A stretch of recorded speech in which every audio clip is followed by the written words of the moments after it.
Welcome to the Beyond Ljubljana podcast. I'm your host, Noah Charney.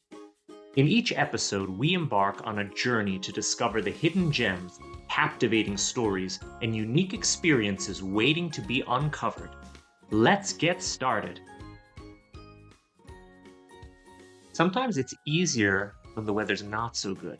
You're on holiday, then you know you have to default to something indoors, and that winds up being museums or family fun park that's indoors, or a cinema or a concert, something like that. But in fine weather, you can do your normal sightseeing, but you might be curious, well, what do locals do when it's a sunny, beautiful day out? And specifically, what are some things that I might do that gives a local's perspective on what to do with a lovely day that's a bit outside the city center? Well, I thought I would talk about that today with a focus on lakes that are in the greater Ljubljana region. Before we were inundated with entertainment options at every turn, let's say 50 plus years ago, but going back as far as you like, gravitating towards bodies of water was the thing that you did when you had some free time and the weather was fine. That could be river, pond, lakes, or the seaside. In Slovenia, you can engage with all of those. So we have a many amount of seaside. We have some beautiful rivers, and we have some very beautiful lakes. If you've come to Slovenia as a tourist, you probably already know about Lake Bled, which is, the go-to iconic destination in Slovenia. And most people who visit Slovenia are going to go to Lake Bled and Ljubljana. And then the question is, where else are they going to go? But for the really cool travelers, the ones that are in the know, the question could be, okay, I'm in Ljubljana.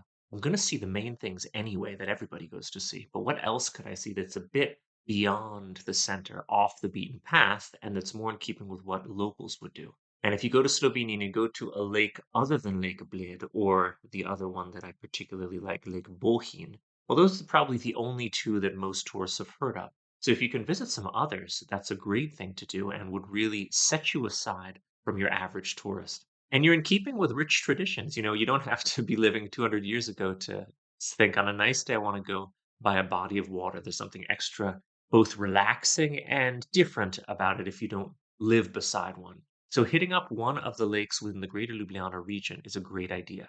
Now, you might know Ljubljana and think to yourself, there isn't a lake there, is there? There isn't one in the center, but there are four, in fact, that are just outside of the center. Two man-made and two natural lakes. And these are where I'm going to send you today. When you go to them, of course, swimming is one of the things that you can do. But then there are things like fishing, and you don't have to have packed a 3 meter long fishing rod in your carry-on luggage. You can always rent equipment.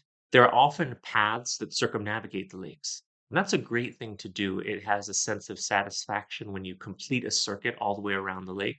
It's usually not too intense because it's relatively flat around the lake's edge. And approaching from the lake shore to the lake is something that is empowering for Slovenes. Why? Well, Slovenia is the only country in the world that has the right to fresh water enshrined in the Constitution. There's two aspects to this. One is that every citizen should have the right to fresh drinking water, but it's also the right to access water. So there's no such thing as a privatized body of water here. If you have access to the ocean, a lake, or a river, even if you have a house adjacent to it, you have to permit access to anyone who wants to reach the water, even if they have to cross your property. And that was recently ratified in a referendum. The decision was upheld not to privatize access to water. And that's a really beautiful democratic thing. That sounds quite unusual for someone like me coming from the US. But the idea that you should be able to access and engage with and enjoy the water wherever you go within the country without needing any special permissions, without having to pay to do so, that's a very cool thing. So let's take advantage of one of the best aspects of Slovenia's constitutionally enshrined democratic habits and visit some lakes today. Lake Zbilje was created in 1953. That was when the Sava River, one of the main rivers in Slovenia, was dammed in order to harness its power for a hydroelectric station that was built in the town of Medvode, which is just north of Ljubljana. The lake became this haven for birds and a popular place for Ljubljana residents to relax on a sunny weekend. It has all of the things that you would hope for in a lake. You can rent a boat, you can sip a coffee at one of the lakeside cafes, or take a short hike. And this time I'm going to recommend going up a hill as opposed to just circumnavigating the lake. If you walk up this hill, you can access the summit in 515 meters in elevation. So it's a proper hike, but it's not something that will totally exhaust you. And at the top are the ruins of what was once Smlednik Castle. So this is a really nice way for you to take a hike. Take a hike in English is an idiomatic phrase that's not so friendly, but in this case, I mean, you can go on a hike and overlook the lake from up high. On your way up, you can crisscross a Way of the Cross, which is a Catholic procession that would take you past 14 chapels as you go, zigzagging your way up to the ruin of the castle at the top. And then you see the lake from above. It's one of these things where you can make a day trip or a half day trip out of visiting one of these lakes if you're having a multifaceted approach to doing so, which is what I always like to do. We're not just going to the lake to look at it, but we're going to engage with it in a number of ways. One way is walking around it. Another way is taking a short hike up to some summit if there's one adjacent to it. And then you go for a swim, rent a boat, maybe do fishing, and then have some drinks or lunch at a lakeside cafe or restaurant. And all of a sudden, you have a lovely day out, local style. Another lake I would recommend is Gradišće Lake in the town of Gradišće.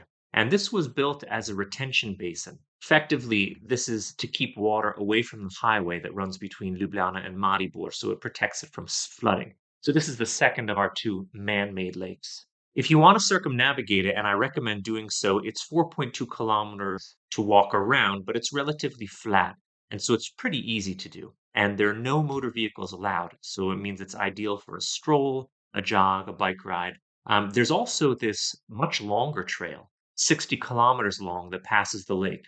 It's called the Rokonjac Path, and it's named after a band of Napoleonic era deserter soldiers who were Robin Hood like bandits roaming central Slovenia, disappearing into the forests after robbing the rich. Now, whether or not they gave to the poor after robbing the rich is still open to debate. But this was a 60-kilometer trail through forest that they used to use. And so it's got this element of history to it. There's something romantic about these deserter soldiers living a guerrilla existence in the forests here. And it makes for an atmospheric place to do hiking, bicycling in particular. It's really suitable for that. Mountain biking, of course, because it's not entirely paved. But this is something that you could do and take in a stop at Vedišće Lake as part of a longer experience. There's also a pair of castles, both of which are now in ruins, that overlook Lake Gradišće Castle and Roža Castle. There are a couple of legends that locals will tell you. I'm not sure if either one is true, but I'll tell you them anyway. So the first one is that a baron who lived at Gradišće Castle was obliged to sacrifice his daughter to a hungry dragon who lived by the lake. And he was about to pass his daughter over to be lunch for the dragon when a beggar appeared. And the beggar killed the dragon and, of course, received the daughter's hand in marriage as his reward. The second legend tells of a natural lake that once stood here. Remember, Gradišće Lake that you can visit now is man-made. So the story is there used to be a natural lake, and the baron from Gradišće Castle used to have to ride around the lake to visit his friend, the baron of Roža Castle. The barons instructed their serfs to dig a channel which would drain the lake's water, giving them pasture where the lake was for their herds and a more direct route for their visits. I don't know if this legend is true either, but if it is, I imagine the ghosts of these barons must have been rather annoyed when this new man-made lake was installed. Now we get to the two natural lakes, and the first one I would recommend is Rakitna. It stands on a karst plateau about 800 meters above sea level, so it's really an alpine lake. This is a spot that's been renowned for its healthy air. There's something about the air currents coming down from the Alps and up from the Mediterranean and meeting around here, crossing paths that makes for extra healthy breathing for your lungs. I'm not exactly sure. You can tell I'm not the right type of doctor to be explaining this, but supposedly this is really good for you to breathe the air here. And it's so good for you that in the past, they set up a wellness resort for children with health issues that would come here and take in the air and enjoy the lake and recover. This is a popular spot for fishing. You can fish for perch, carp, trout, and in winter, you can ice fish and you can also ice skate because the lake freezes over solid. I'm into these walks around lakes. That's one of the things I like to do. And one of them here will take you 40 minutes. But if you're a history buff like me, then I recommend you do a 90-minute walk that follows a well-marked archaeological trail winding past a 3rd century Roman defensive tower and a wall. To me, I like the combination of some man-made monuments with nature. To me, that's a winning combo if we can get both in one go. And here's an example where you can. I have this habit that might at first be charming, but I think gets annoying pretty quickly when I'm always trying to translate proper Slovene names and try to figure out if there's an etymology, like what the names come from, and it usually doesn't work. So when I first visited Podpech Lake, I immediately translated Pod under pitch oven, so it's under the oven lake. Who knows if there's any relevance to that, but this is a little game that I like to play, and at least I amuse myself, if no one else. Pitch Lake is almost perfectly round, which is a bit unusual for a natural lake, and it's right on the edge of the Ljubljana marshes. It's also much deeper than you might have guessed. It's surprisingly deep, 51 meters deep, and it's filled with fresh water that comes in via 7 karst springs that flow from the woods nearby.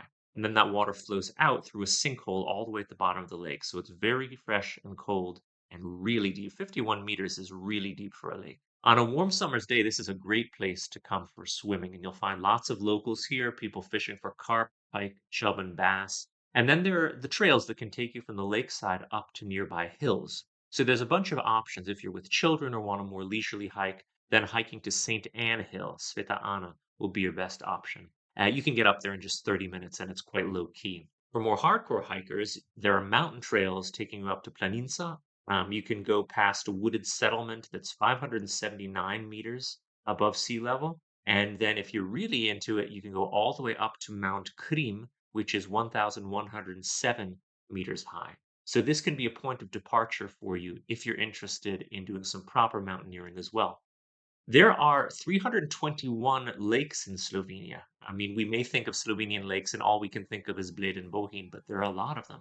And I mentioned how important access to water is as an aspect of this country. So when you're in Slovenia, get into the democratic groove and visit those lakes, access the water, because it's really a privilege to be able to do so, particularly in such a beautiful place. This has been an episode of the Beyond Ljubljana podcast, brought to you by Ljubljana Tourism.